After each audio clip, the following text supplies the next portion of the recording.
Assalamualaikum warahmatullahi wabarakatuh. Salam sejahtera bagi kita semua. Perkenalkan, saya Maya Srawijaya. Izinkan saya untuk menyampaikan presentasi kelompok jurnal saya dengan judul Pengaruh Return on Asset, ROA, dan Current Ratio CR terhadap harga saham pada PT Indofood Sukses Makmur Tbk periode tahun 2011 sampai 2020. Perusahaan PT Indofood Sukses Makmur Tbk adalah produsen berbagai jenis makanan dan minuman yang berlokasi di Jakarta, Indonesia. Perusahaan ini didirikan pada tanggal 14 Agustus 1990 oleh Sudono Salim dengan nama PT Pananjaya Inti Kusuma yang pada tanggal 5 Februari 1994 menjadi Indofood Sukses Makmur. Perusahaan ini mengekspor bahan makanannya hingga Australia, Asia, dan Eropa. Gambar grafik Return on Asset. Grafik ini dapat dijelaskan bahwa pergerakan ROA PT Indofood Sukses Makmur Tbk mengalami fluktuasi dari tahun 2011 sampai 2020. Fenomena ini membuat peneliti tertarik untuk meneliti standar terbaik ROA menurut Peraturan Bank Indonesia Nomor 6/9/PBI/2004 adalah 1,5%.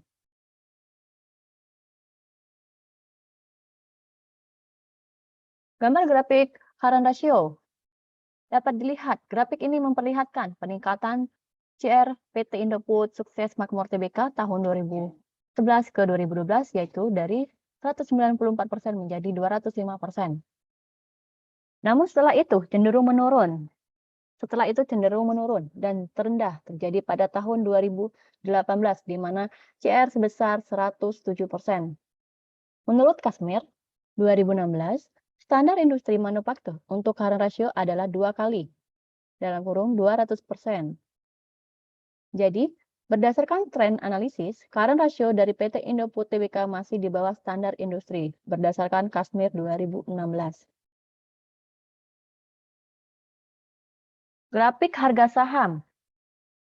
Grafik memperlihatkan peningkatan harga saham dari tahun 2011 sampai 2014. Kemudian di tahun 2015 terjadi penurunan menjadi Rp5.175. Harga saham ini adalah yang terendah selama periode penelitian 2011 sampai 2020, di mana tahun 2016 harga saham PT Indofood Sukses Makmur Tbk mengalami kenaikan. Selanjutnya, dari tahun 2016 sampai 2019, harga saham PT Indofood Sukses Makmur Tbk cenderung stabil. Namun di tahun 2020 ada penurunan harga saham.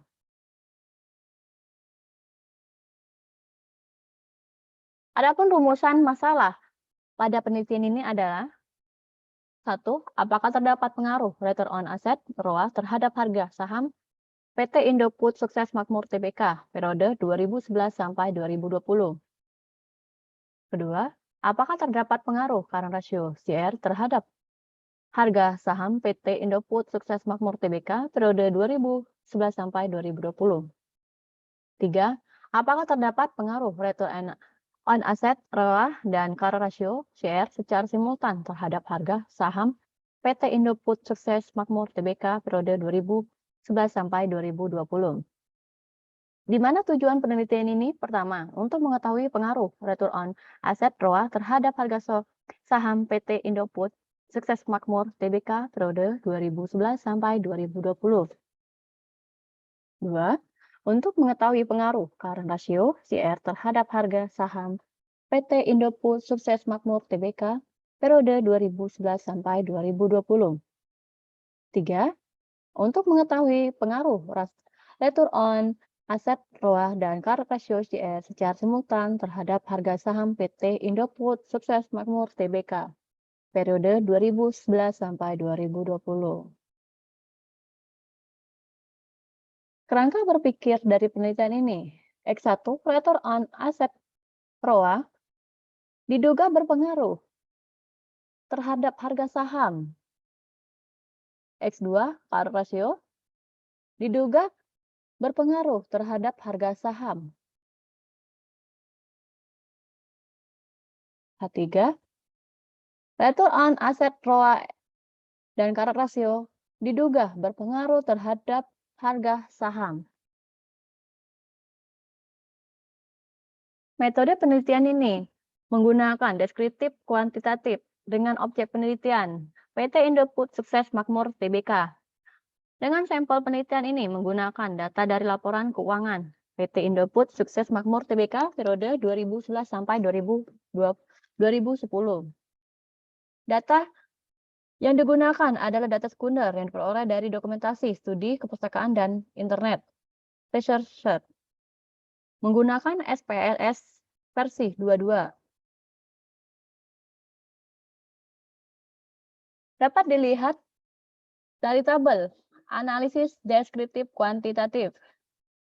Nilai rata-rata mean dari semua variabel lebih besar dari standar deviasi, menandakan bahwa nilai mean merupakan representasi yang baik dari keseluruhan data.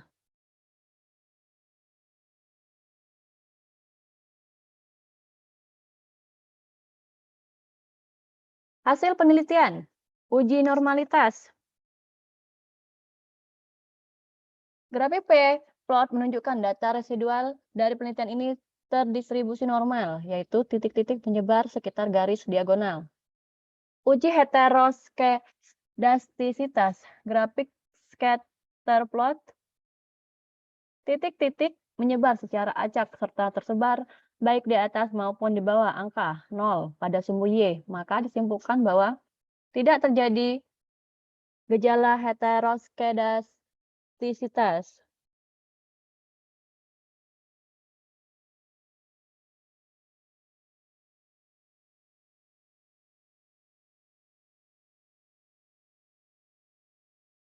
Uji multikolinearitas dapat dilihat dari gambar. Nilai toleransi pada setiap variabel 0,10 dan nilai VIF pada masing-masing variabel lebih kecil dari 10,00, maka dapat disimpulkan bahwa tidak terjadi multikolinear.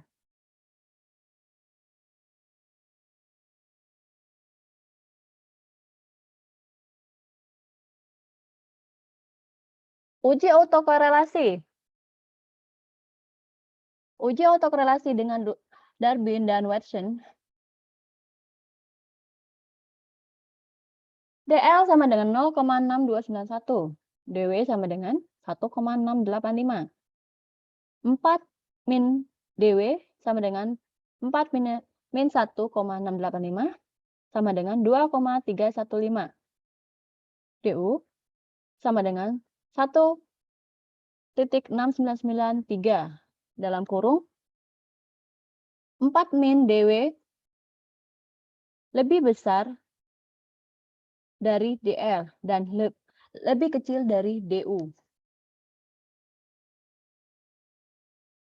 Uji rantes digunakan untuk menguji antar residual terhadap korelasi yang tinggi atau tidak.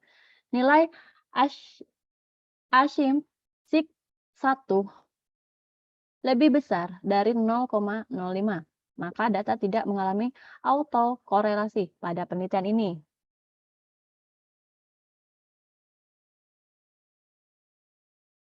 Tabel hasil analisis regrensi berganda. Persamaan regrensi linear berganda sebagai berikut. Harga saham 11.980.918 min 1195,195 ROA plus 90.514 CR plus E. Uji T, uji parsial. Dapat dilihat dari tabel. 1. Nilai T hitung min 2,834 lebih besar dari T tabel 2,447. Jadi HO ditolak, HA diterima. Hal ini menunjukkan bahwa adanya pengaruh variabel return on asset terhadap harga saham dengan nilai signifikan ROA 0,029. Lebih kecil dari 0,05, berarti terdapat pengaruh yang signifikan. 2. Nilai T hitung 1,588 lebih kecil nilai T-table 2,447, jadi HO diterima dan HA ditolak. Hal ini menunjukkan bahwa tidak adanya pengaruh variabel current ratio terhadap harga saham dengan nilai signifikan 0,163 lebih besar 0,05, berarti tidak terdapat pengaruh dan tidak signifikan.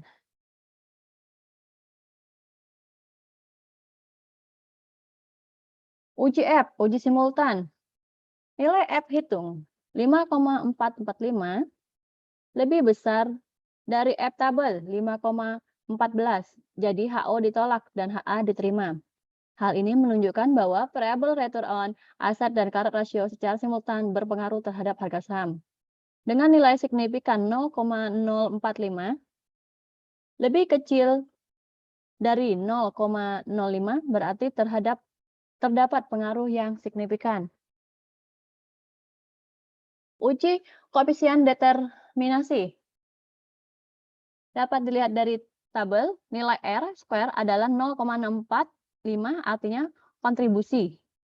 Variabel independen return on asset X1 dan current ratio X2 terhadap harga saham sebesar 64,5%, sedangkan sisanya 35,5% dipengaruhi oleh variabel lain yang tidak diteliti dalam penelitian ini. Adapun kesimpulan dari penelitian di atas, yang pertama, adanya pengaruh signifikan return on asset terhadap harga saham. Hasil penelitian ini sejalan dengan penelitian yang dilakukan oleh Novia Patmala 2018, pengaruh ROA dan CR terhadap harga saham pada PT Media Nusantara Citra Tbk periode 2007 sampai 2016, bahwa ROA secara parsial pengaruh signifikan terhadap harga saham. 2. Tidak ada pengaruhnya current ratio CR terhadap harga saham. Hasil penelitian sejalan dengan peneliti Farhan dan IKA 2012, pengaruh ROA dan CR terhadap return saham perusahaan manufaktur di BIE studi kasus pada perusahaan manufaktur sektor food and beverage, bahwa current ratio secara parsial tidak berpengaruh signifikan terhadap harga saham. 3. Adanya pengaruh signifikan antara return on asset dan current ratio secara simultan terhadap harga saham. Hasil penelitian ini sejalan dengan penelitian Ratna Prihatin 2009 yang berjudul Analisis Pengaruh Inflasi Nilai Tukar dan Return on Asset Debt Equity Ratio, current ratio terhadap harga saham real estate and property yang terdapat di BIE menyatakan hasil bawah secara simultan inflasi nilai tukar return on asset debt equity ratio, current ratio berpengaruh signifikan terhadap harga saham. Sekian presentasi dari saya. Terima kasih. Wassalamualaikum warahmatullahi wabarakatuh.